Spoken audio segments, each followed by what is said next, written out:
Hello students, welcome to MOS classes. इस video में हम नाइन्थ क्लास मैथ एनसीईआरटी की जो नई बुक है उसके चैप्टर नंबर 1 की एक्सरसाइज 1.1 के सभी क्वेश्चंस को सॉल्व करेंगे। क्वेश्चन नंबर 1 में हमसे कहा गया है is zero a rational number, यानी कि पहले तो हमें यह बताना है कि क्या जीरो एक रैशनल नंबर है। Can you right it in the form p upon q where p and q are integers and q is not equal to 0। और हमें यह भी बताना है कि क्या हम जीरो को p अपॉन q की फॉर्म में लिख सकते हैं जहां p और q दोनों इंटीजर्स हों और जो q है यानी कि जो डिनोमिनेटर है वो जीरो के इक्वल नहीं होना चाहिए। तो इस चैप्टर की बेसिक वीडियो में हमने आपको बताया था स्टूडेंट्स कि कोई भी ऐसा नंबर जिसे p अपॉन q की फॉर्म में लिखा जा सकता है और p और q इंटीजर्स होते हैं और डिनोमिनेटर जीरो नहीं होना चाहिए, तो ऐसा नंबर जिसे p अपॉन q की फॉर्म में लिखा जा सकता है वो एक रैशनल नंबर होता है। तो अगर हमें ये बताना है कि क्या जीरो एक रैशनल नंबर है या नहीं, तो इसके लिए हमें ये देखना होगा कि क्या हम जीरो को p अपॉन q की फॉर्म में लिख सकते हैं या नहीं। अगर हम जीरो को p अपॉन q की फॉर्म में लिख सकते हैं तो जीरो एक रैशनल नंबर होगा, और अगर हम इसे p अपॉन q की फॉर्म में नहीं लिख सकते हैं तो फिर ये एक इरैशनल नंबर होगा। तो याद रखिएगा स्टूडेंट्स कि जो जीरो होता है ये एक रैशनल नंबर होता है क्योंकि इसे p अपॉन q की फॉर्म में लिखा जा सकता है। कैसे, वो अब हम आपको समझाएंगे। Yes, zero is a rational number as it can be written in the following forms: 0 upon 1, 0 upon 2, 0 upon 3। इसका मतलब जीरो एक रैशनल नंबर है क्योंकि जीरो को आप p अपॉन q की फॉर्म में लिख सकते हैं। आप जीरो को 0 अपॉन 1 भी लिख सकते हैं, 0 अपॉन 1 का मतलब जीरो ही होता है। आप इसे 0 अपॉन 2 भी लिख सकते हैं, आप इसे 0 अपॉन 3 या 0 अपॉन कोई और नंबर भी लिख सकते हैं। आप जीरो के नीचे 10 भी लिख सकते हैं, -10 भी लिख सकते हैं। आप जीरो को किसी भी नंबर से डिवाइड कर दीजिए, आंसर जीरो ही आएगा। तो जीरो को आप p अपॉन q की फॉर्म में लिख सकते हैं, इसका मतलब जीरो एक रैशनल नंबर है। क्वेश्चन नंबर 2 में हमसे कहा गया है find 6 rational numbers between 3 and 4, यानी कि हमें 3 और 4 के बीच में 6 रैशनल नंबर्स फाइंड करने हैं। अब देखिए स्टूडेंट्स, अगर आपसे कहा जाए कि आपको 1 और 10 के बीच में 6 रैशनल नंबर्स बताने हैं तो आप बड़ा इजीली ये बता सकते हैं। आप कहेंगे 1 और 10 के बीच में 2 आता है, 3 आता है, 4, 5, 6, 7, 8, 9 आते हैं। इनमें से कोई भी 6 रैशनल नंबर्स आप 1 और 10 के बीच में बता सकते हैं। ये वो नंबर्स हैं जो 1 से बड़े हैं और 10 से छोटे हैं, यानी कि ये सभी नंबर्स 1 और 10 के बीच में आते हैं। आप ये नंबर आसानी से क्यों बता सकते हैं, क्योंकि 1 और 10 के बीच में गैप है। लेकिन यहां पर देखिए 3 और 4 के बीच में तो कोई गैप ही नहीं है और हमें 3 और 4 के बीच में 6 रैशनल नंबर्स पता करने हैं। तो यहां पर हमें 2 काम करने होंगे। एक तो हमें इनके बीच में गैप क्रिएट करना होगा और ये भी ध्यान रखना होगा कि जो डिनोमिनेटर्स हमारे पास अब आएंगे वो डिनोमिनेटर्स भी सेम होने चाहिए। अब ये प्रोसेस कैसे काम करता है, इसके लिए यहाँ पर आप 3 लिखिए, यहाँ पर आप 4 लिखिए। अब हमें कितने रैशनल नंबर्स पता करने हैं 3 और 4 के बीच में? 6 रैशनल नंबर्स। तो आप 6 से बड़ा कोई भी नंबर ले सकते हैं। आप 7 लीजिए, 8 लीजिए, 9 लीजिए, 10 लीजिए, आप 20 भी ले सकते हैं, 30 भी ले सकते हैं। तो अब हमें क्या करना है, ये 3 यहाँ पर लिखेंगे, मल्टीप्लाई का साइन आएगा, 10 से मल्टीप्लाई करेंगे, 10 से डिवाइड करेंगे। अब आप कहेंगे कि 10 से ही क्यों किया, क्योंकि 6 रैशनल नंबर्स फाइंड करने हैं, तो 6 से बड़ा कोई भी नंबर हम यहाँ पर यूज कर सकते हैं। हमने यहाँ पर 10 को यूज किया है। याद रखिएगा कि अगर आप 3 को 10 के साथ मल्टीप्लाई कर रहे हैं तो आप इसे 10 से डिवाइड भी करेंगे। अगर आप चाहते हैं कि आप 20 से मल्टीप्लाई डिवाइड करें वो भी आप कर सकते हैं, 15 से भी कर सकते हैं, 30 से भी कर सकते हैं, 50 से भी कर सकते हैं। बस इतना याद रखना है कि अगर 10 से मल्टीप्लाई किया है तो 10 से डिवाइड भी करेंगे। अब हमें क्या मिलेगा, 3 10 जा 30, तो यहाँ पर 30 आ जाएगा, अपॉन में 10 है, अपॉन में 10 आ जाएगा। अब यहाँ पर भी हम यही करेंगे, 4 को हमने 10 से मल्टीप्लाई भी किया, 10 से डिवाइड भी किया, 4 10 जा 40 और नीचे 10 आ गया। अब यहाँ पर देखिए क्या हुआ, ये जो 30 अपॉन 10 आया ये हमें 3 से मिला, 40/10 हमें 4 से मिला। अब ये भी याद रखना है कि आप 3 बोलिए या 30/10 बोलिए, बात एक ही है। क्यों? अगर आप ये 0 से 0 काटेंगे तो आपको 3 ही तो मिल जाएगा। यहाँ देखिए, आप 4 बोलिए या 40/10 बोलिए, बात एक ही है। 0 से 0 काटेंगे तो आपको वापस 4 ही मिल जाएगा। यहाँ पर दो काम हुए। एक तो अगर आप न्यूमरेटर्स को देखें तो अब न्यूमरेटर्स के बीच में गैप क्रिएट हो गया है, और जो डिनोमिनेटर्स है वो सेम होने चाहिए, वो भी सेम आ गए हैं। अब हम 30/10 और 40/10 के बीच में 6 रैशनल नंबर्स आसानी से फाइंड कर सकते हैं।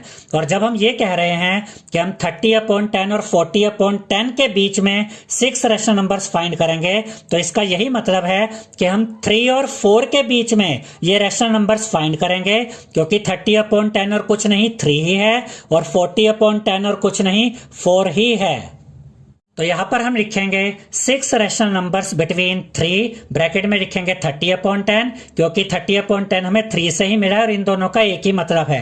एंड 4, ब्रैकेट में हम लिखेंगे 40/10, क्योंकि 40/10 कहिए या 4 कहिए, बात एक ही है। यानी कि अब हम 3 और 4 के बीच में या 30/10 और 40/10 के बीच में 6 रैशनल नंबर्स बता रहे हैं। और ये नंबर्स क्या होंगे? ये नंबर्स इससे बड़े होंगे और इससे छोटे होंगे, यानी इनके बीच में होंगे। तो ये 6 रैशनल नंबर्स होंगे 31/10, 32/10, 33/10, 34/10, 35/10 एंड 36/10। इस तरह से हमने 3 और 4 के बीच में ये 6 रैशनल नंबर्स फाइंड कर दिए हैं।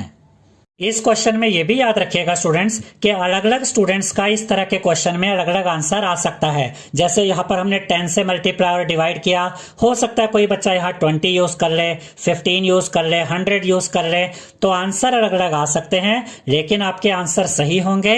आपने बस ये याद रखना है कि अगर 10 से मल्टीप्लाई किया है तो 10 से डिवाइड करना है, या और अगर 20 से मल्टीप्लाई किया है तो 20 से डिवाइड करना है।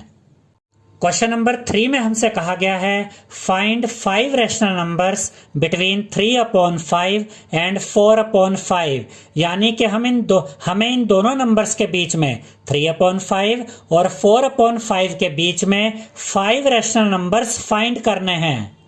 अब यहां पर देखिए स्टूडेंट्स, इन दोनों रैशनल नंबर्स के डिनोमिनेटर्स सेम हैं, लेकिन न्यूमरेटर्स में गैप नहीं है। अब यहां पर हम दो काम करेंगे। एक तो ये कि न्यूमरेटर्स में गैप क्रिएट करेंगे, और जो डिनोमिनेटर्स हैं उनको भी हमें सेम रखना होगा, सेम लाना होगा। तो यहाँ पर हम लिखते हैं 3/5, यहाँ पर हम लिखते हैं 4/5। हमें इन दोनों नंबर्स के बीच में 5 रैशनल नंबर्स फाइंड करने हैं। तो आप 5 से कोई भी बड़ा नंबर ले लीजिए और 3/5 को उससे मल्टीप्लाई और डिवाइड दोनों कर दीजिए। आप यहाँ पर 5 से बड़ा नंबर 6 भी यूज कर सकते हैं, 7 भी, 10 भी, 20 भी, 30 भी, 50 भी।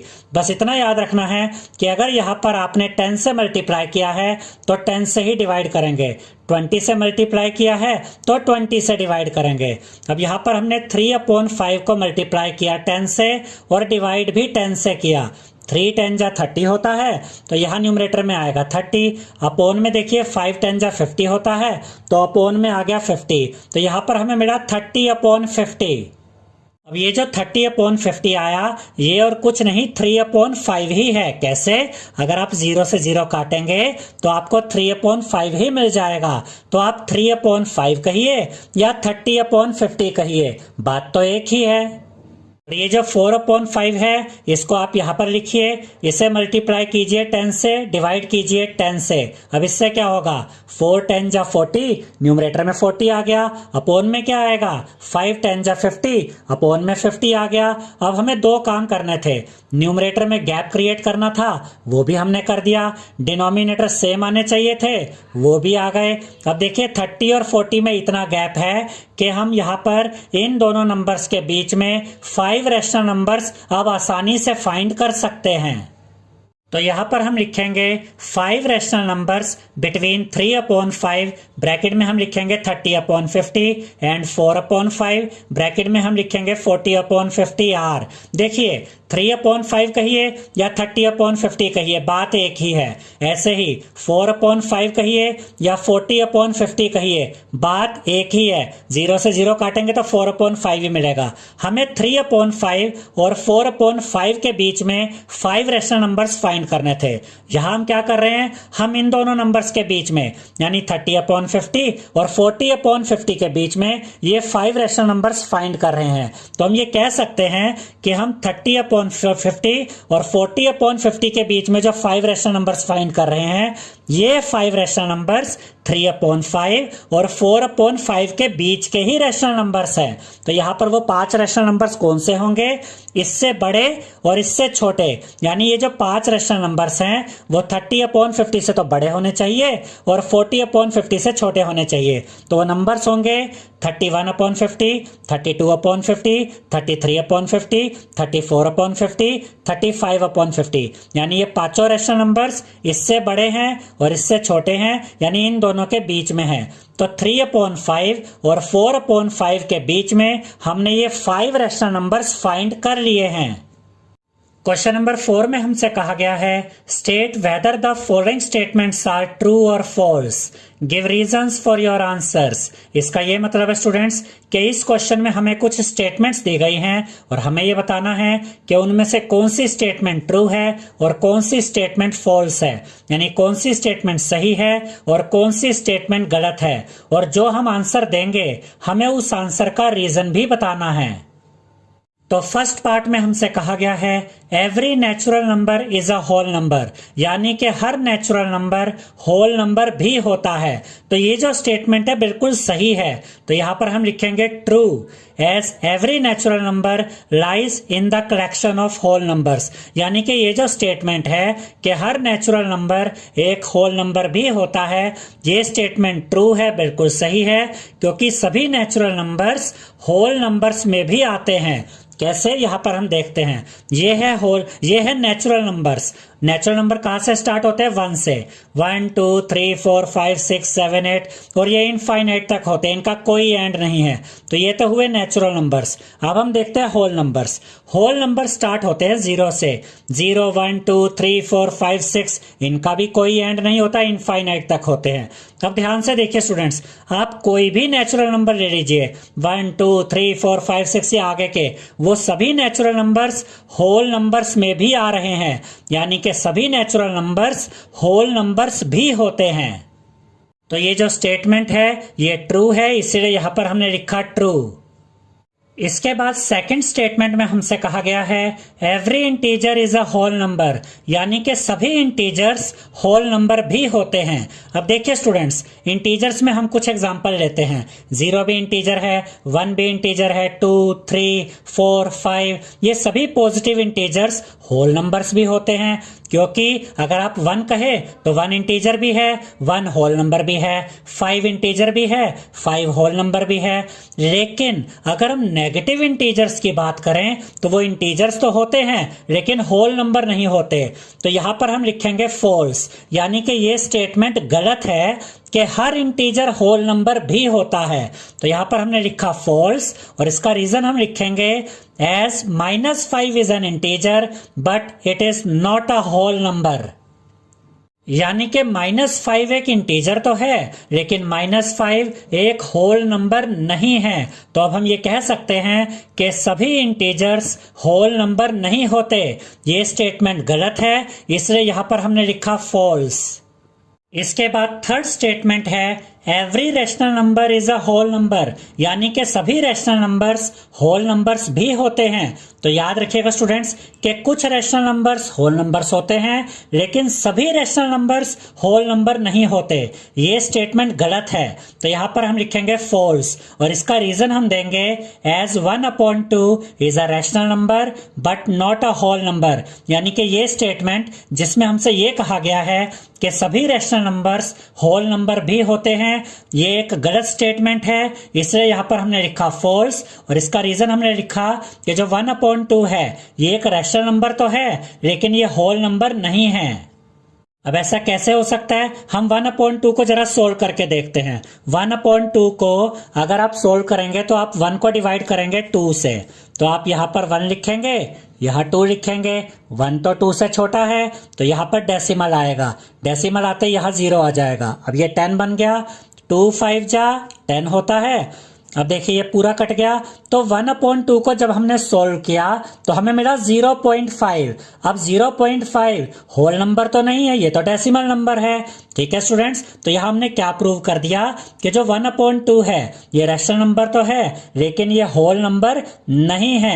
इस तरह से बहुत से ऐसे रैशनल नंबर्स होते हैं जो होल नंबर नहीं होते, इसलिए ये स्टेटमेंट गलत है। तो यहां पर हम लिखेंगे फॉल्स। आई होप स्टूडेंट्स आपको हमारा ये वीडियो पसंद आया होगा।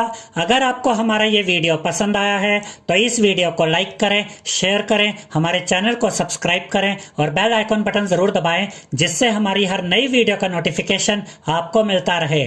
Thank you.